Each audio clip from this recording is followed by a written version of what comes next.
O debate sobre a redução da maioridade penal em discussão pela Comissão de Constituição e Justiça da Câmara vem ganhando cada vez mais espaço na periferia. Nesta terça-feira, moradores do Jardim São Luís se encontraram no espaço Comunidade para dialogar sobre o assunto. O encontro faz parte da série de atividades proposta pelo Coletivo de Formação Política Catu. Givanildo Manuel, conhecido como Giva, militante do Tribunal Popular da Terra, foi o convidado para falar sobre a temática. Giva enfatizou a importância do debate ser feito na perspectiva política e não no âmbito jurídico. Esse debate ele sempre é colocado no âmbito jurídico, né? E não é no âmbito jurídico que a gente vai encontrar respostas para que esse debate, de tempos em tempos, ele se coloque, né? Ele está colocado no âmbito político, né? Então a gente precisa entender, né, de onde é que a gente está falando, de onde que a gente está fazendo esse debate. Porque se a gente não entender isso, a gente vai continuar dizendo, olha, que a redução vai retirar direitos, que a redução isso, que a redução aquilo. E que é verdade, é tudo muito verdade, né? Mas que tem uma lógica, né?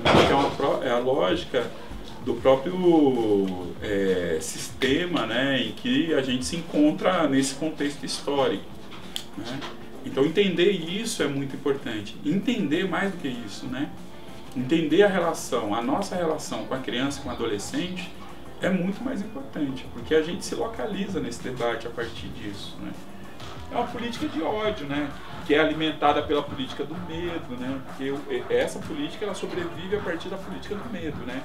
E não é do medo dos ricos, né? Porque os ricos estão cagando e andando, estão nos seus condomínios, estão com seus seguranças, né? Estão garantidos.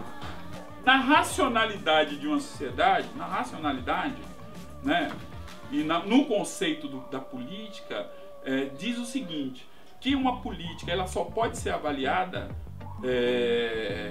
depois dela ter sido executada, né, uma lei, né, durante uma geração. Uma geração são 20 anos. Por que 20 anos? 20 anos é o tempo que você forma uma geração que pode formar outra geração, certo? Então, no terceiro ano do Estatuto da Criança e do Adolescente, o Estatuto da Criança e do Adolescente já estava sendo atacado.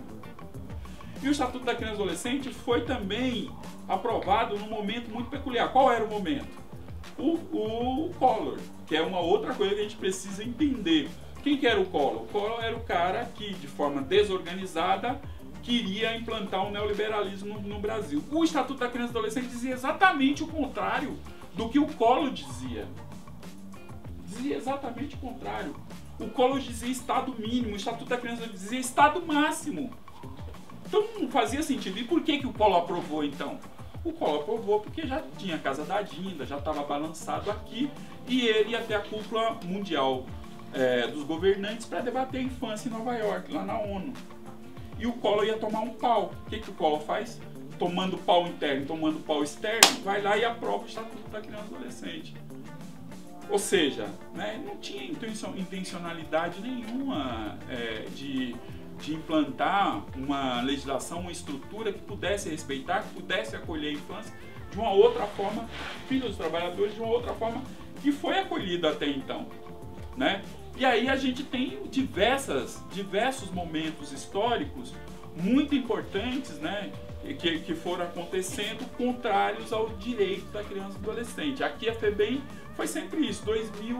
De 98 a 2001, a gente lutou contra os grandes complexos, intensamente, né? Porque a gente já lutava intensamente contra os grandes complexos, né? Quando o Alckmin assume o poder no lugar do Covas, qual é uma das primeiras propostas que o Alckmin faz? Redução da idade.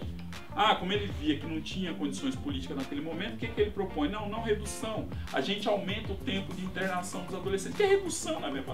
Do mesmo jeito. A idade para responsabilidade penal no Brasil não é reduzido. Os meninos saem do sistema FEBEM, ou Fundação CAR, e está indo para o sistema prisional. Hoje a faixa etária é de 18 a 29 anos. Quem está no sistema prisional. Nós somos dependendo de como você pensa o sistema prisional, você é o terceiro, aqui o Brasil é o terceiro ou quarto país a mais encarcerado no mundo. Bom, tem uma lógica do encarceramento em massa. Qual que é a lógica do encarceramento em massa? Você precisa encarcerar jovens. Por que você precisa encarcerar jovem? Porque jovem está no seu potencial produtivo e criativo. É isso. Certo? Potencial produtivo e criativo. E aí você encarcera quem? Você encarcera os indesejados da sociedade. Você encarcera os negros, você encarcera os indígenas, você encarcera os brancos, filhos da classe trabalhadora. É isso. Então ela acaba, nesse processo de encarceramento da infância, também a FEBEM ela é impactada por tudo aquilo que estava sendo vivido na ditadura, né? Porque os meninos na FEBEM, dos infratores, os meninos eram torturados, e as torturas que aconteciam contra os adultos, né, foram levados para as unidades da FEBEM, que até hoje persiste, está lá, né? Os meninos estão sendo torturados aqui do lado, aqui, né, no Jardim Ibirapuera, ali naquela unidade, estão sendo torturados em qualquer outro lugar, seja tortura física como tortura psicológica, né? E é dessa época que se constitui esse olhar, né, de que as pessoas encarceradas têm que ser torturadas, né? Quando o Alckmin ascende ao poder, o Alckmin aceita isso, implantar a política de tolerância zero. Aí se você pega, desde que o Alckmin assumiu até hoje, o sistema carcerário aumentou em 3 vezes a sua população. E aí, qual é o pulo do gato nessa história? O pulo do gato nessa história é que em 2006, a campanha presidencial, que é entre Lula e Alckmin, né, a política de segurança pública é central. E o Lula assume a política de tolerância zero através das UPPs, né, que foi implantado no Brasil todo. Certo? Isso é muito importante a gente ter claro isso. Por que eu falo que o debate é falsete? Porque tem um projeto de Estado que está sendo construído.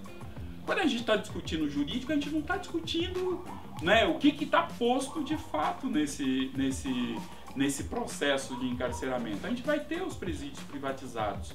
A gente já tem as unidades da FEBEM, boa parte privatizada, né?